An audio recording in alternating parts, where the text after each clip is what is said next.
En alguna que otra oportunidad nos gusta charlar con él porque reflexionamos y entendemos algunas situaciones y en esto de la ayuda podemos de alguna manera intentar manejar situaciones que estemos pasando en casa. En este caso, ¿por qué los adolescentes transgreden? ¿Por qué los adolescentes, o cuando estás en plena adolescencia, hay un tema con los límites y querer transgredirlos justamente? La capacidad de la escucha hacia un familiar se reduce. Bueno, vamos a hablar de un poco de este tema con el licenciado Rodrigo Jaldo, que es psicólogo clínico, matrícula provincial 1366. Rodrigo, ¿cómo estás? Carla, Federico, el equipo de la 20 por aquí te saluda. Hola, ¿cómo están? Buenas tardes. Bien, gracias Rodrigo, como siempre, por atendernos.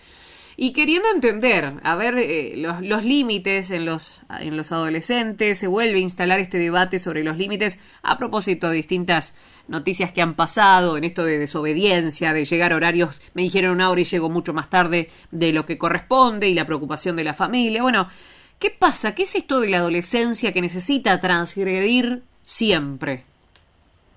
Oh, sí, es una problemática terrible para las familias, pero es algo que es, dentro de todo, por decirlo así, normal, esperable en un adolescente, porque es parte del proceso de construcción de la identidad.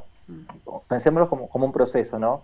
El niño, la niña siempre hace caso a sus padres y cuando ya va creciendo un poco, va ganando autonomía, va ganando seguridad, a veces necesita oponerse a esa autoridad de los padres o de los abuelos, de quien les esté criando, para, en cierta forma, reafirmarse a sí mismo, su propia identidad, su propia toma de decisiones. Y bueno, y ahí aparece la rebeldía. Claro, o sea, dentro de ese proceso, esa construcción propia del ser humano, es donde empiezan a aparecer en la adolescencia, por ahí, le oculto que voy a determinados lugares, la desobediencia. Yo daba el ejemplo esto de, che, me dijeron un horario y llego no sé cuántas horas después, porque sí, porque puedo y porque quiero, no sé, actividades por ahí que desafíen un poco lo que sé que ellos no me dejan hacer, va por ahí. Claro, exacto. Entonces, eh, en la mayoría de los casos, esta especie de rebeldía es inevitable, pero se pueden crear como ciertas condiciones para hacerla más saludable, entre comillas, ¿no? A esta rebeldía. Claro, pensaba Rodrigo, hasta dónde buscar ese equilibrio, ¿no? Claro, Entre, bueno, ayudarlo de alguna forma a que se construya su identidad y decir, bueno, por otra parte existen reglas para claro, obvio. vivir en familia, ¿no? Es una negociación constante. Y eso, a ver, cada familia es un mundo, obviamente. Algo que en nuestra sociedad cada vez evoluciona más es esta cuestión de dejar de lado la cuestión punitivista, de prohibir, de simplemente una autoridad muy verticalista, rajatabla, porque yo lo digo. Hoy en día las adolescencias son más, primero son más despiertas, tienen mucha información, entonces a un clic, a una búsqueda de internet tienen toda la información, entonces no se puede jugar con ciertos tabúes, ciertas cosas, porque si quieren algo lo van a obtener rápido. Entonces, una de las cosas que ayuda es permitir una comunicación transparente, si tienen alguna duda, responderles con la verdad, negociar que puedan tener ciertas experiencias, ciertas libertades paulatinas con responsabilidades también. Claro, pasa mucho esto Entonces, de, no, no es que vas a hacer lo que te digo yo, digamos, es una bajada de línea directa, por más de que sí entiendo que muchos dicen, no, no, pero hay que tenerlo, obviamente, hay que darle la orden, pero existe, no sé si será ahora o qué tiempo, existe mucho esto del diálogo, no de que somos amigos, siempre soy tu padre, lo seré siempre, madre, padre, tutor, encargado, lo que sea, pero, che, ¿te querés quedar un poquito más? ¿Querés estar más tiempo? Avísame, decime, comunícate conmigo a ver si puedo, no, si te puedo ir a buscar, como lograr el diálogo que muchas veces no todos lo tienen. sí, es uno de los puntos más difíciles de lograr, ese diálogo fluido y verdadero, porque por ahí a veces ocultan cosas. Sí, A veces, si hay un castigo muy grande, ocultan por miedo al castigo, porque a veces como que se las van a mandar fruto de su inexperiencia. Entonces, si el castigo es muy severo, impide el diálogo, impide pensar las acciones, reflexionar sobre lo mismo. Entonces, el diálogo no es solamente una charla de amistad, como estaban diciendo ahí, los padres, las madres no son amigos, pero son como el adulto que les puede informar y les puede aconsejar, les puede acompañar, fruto también de la experiencia que tienen los más grandes y los adolescentes que están recién saliendo a explorar el mundo, que se creen que se la saben todo y después se chocan contra una pared, ¿no? ¿Qué pasa? Mira, está bueno esto también. Más de uno hemos conocido alguna situación de padres que o porque fueron padres muy jóvenes o porque la vida y la tecnología ha ayudado de que se vivan más años, entonces la vitalidad de los 30, 40 son mucho más que años anteriores. Cuando esto de que el padre-madre termina siendo medio amigote del hijo y se comporta medio, cuando está con ellos, medio adolescente también. Digo, es elección de cada familia, por supuesto, qué comportamiento se toma, pero ¿qué hay detrás en la parte psicológica de esto?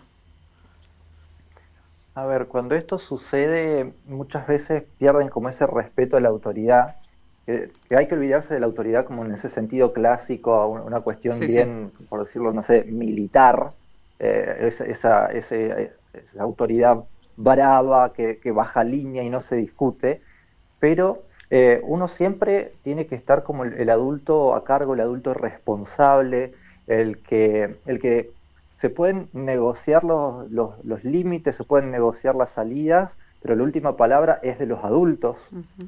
Entonces, se puede habilitar un diálogo, pero la decisión final la tienen los adultos todavía. Pero les das la oportunidad que negocien o que vayan asumiendo paulatinamente responsabilidades en esta negociación. Es decir, bueno, podés salir, podés estar más tarde, pero después ayudás con, y no sé, y le asignas una tarea. Entonces también saben que hay un ida y vuelta, que también tienen que hacerse cargo de algunas cosas para obtener otros permisos. Bien. Y así paulatinamente ir demostrando cierta madurez, cierta responsabilidad. Yo me imagino que esto te lo deben haber planteado en el consultorio, él como padre o responsable te deben haber dicho, Rodrigo, ¿hasta dónde me meto en sus temas?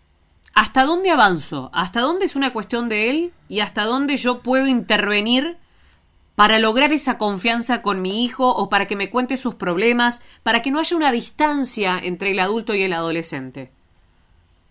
Bueno, a veces cierta distancia hay porque necesitan comunicarse con sus pares, es decir, con sus amigos, con sus compañeros. Hay algunos temas que sienten más confianza para hablar entre iguales que con un adulto. Pero en la medida de lo posible hay que habilitar el diálogo desde la comprensión. Y esto lo digo como psicólogo que trabaja en consultorio, como docente con sus estudiantes, que también tengo estudiantes, y como también comparto la cocrianza de un adolescente. Entonces, desde varios puntos lo digo.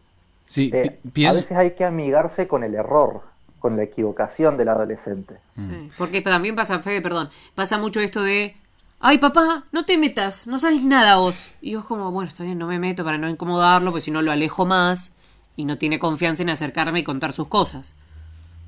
Sí, esto es a veces lo más difícil, pero darles el espacio que se equivoquen. Y una vez que se equivocaron, que se mandaron algunas, siempre pensando en cosas de poco riesgo, ¿no? Sí. Hay cosas que no se pueden negociar. Ahí me quería meter, Rodrigo, también, ¿no? Las cosas de mucho riesgo en todo caso. Porque hoy también los jóvenes, y esto es así, conviven en un mundo privado que a veces se convierte en un nicho, ¿no? Que es difícil de acceder, que son las redes sociales, esa interacción que a veces no se ve, ¿no? Porque están con el celular, claro, o se encierran con la computadora. Digo, ¿cómo entrar es el tema, ¿no? Cómo entrar, no invadir esa privacidad, pero saber también qué hacen. Bueno, esto es parte de, negociar también en función de cada edad, porque no es lo mismo hacer esto con un pibe, una piba de 12 años que con uno de 16, 17. Cambia mucho también esa... a más edad tienen derecho también a tener más privacidad.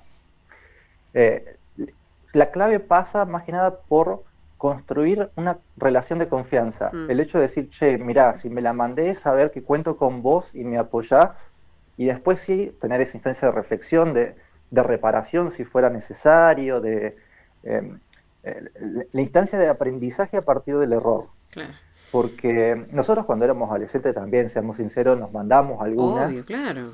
Entonces, y nos castigaban y por miedo al castigo ocultábamos. Entonces decir, bueno, che, cualquiera se puede equivocar, pero aprendamos de esto, aprendamos de la experiencia, para que la próxima vez no se repita. Sí, está bueno esto de construirlo desde temprana edad. Yo lo veo en familiares cercanos, porque no tengo hijos, pero digo, qué buena la confianza que logró para que ese chico ahora le está contando, che, mamá, me pasa esto, aquello, y lo resalté en su momento hacia la madre, le dije, che, qué bueno que te esté pasando esto, porque a veces a uno, no sé, si el tiempo, el trabajo, qué sé yo, por ahí no existía esto de salir y contarle a tus padres lo que te estaba pasando, sino esto de compartirlo con tus pares y quedaba ahí. Por más que no sea tan grave tampoco, pero digo, quedaba ahí en tu entorno. Y mientras charlamos, Rodrigo, me acuerdo de la típica frase de, no sé, el chico está con algo, haciendo algo, el celular, o da una respuesta, no sé, polémica, lo que sea, y, ¡ay, déjalo! Es un adolescente, está en plena adolescencia. Como diciendo, dándole poca importancia a eso que quiso expresar o al gesto que capaz hizo. Claro, exacto. Bueno, ese tipo de acciones que invalidan es lo que después no permiten que tengan la confianza de hablar y busquen ese diálogo en otro lado. Entonces, y como también marcaste eso muy bien, no se construye esto en la adolescencia. Ese diálogo, esa confianza se construye desde la primera infancia. Porque vamos a un caso bien simple, ¿no? Pero viene un niño, una niña de 3, 4 años que todavía está trabajando la motricidad fina, que le cuesta muchas cosas, tira algo, se le cae. Vas y lo retás. Terrible. No lo hagas de nuevo, y a veces se le dicen más cosas y más adjetivos descalificativos, ¿no?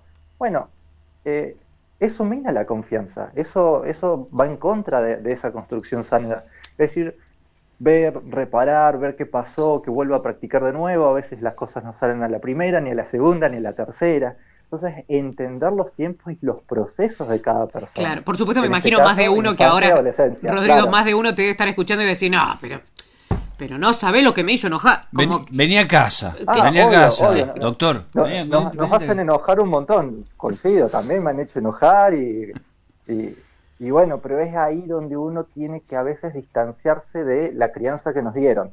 Okay. Que era una acción del adolescente, un castigo posterior que aplica el adulto. Claro. Bueno, eso no está funcionando tanto en nuestros días. Hay que construir otras formas de crianza, respetando esa autonomía progresiva, pero marcando límites.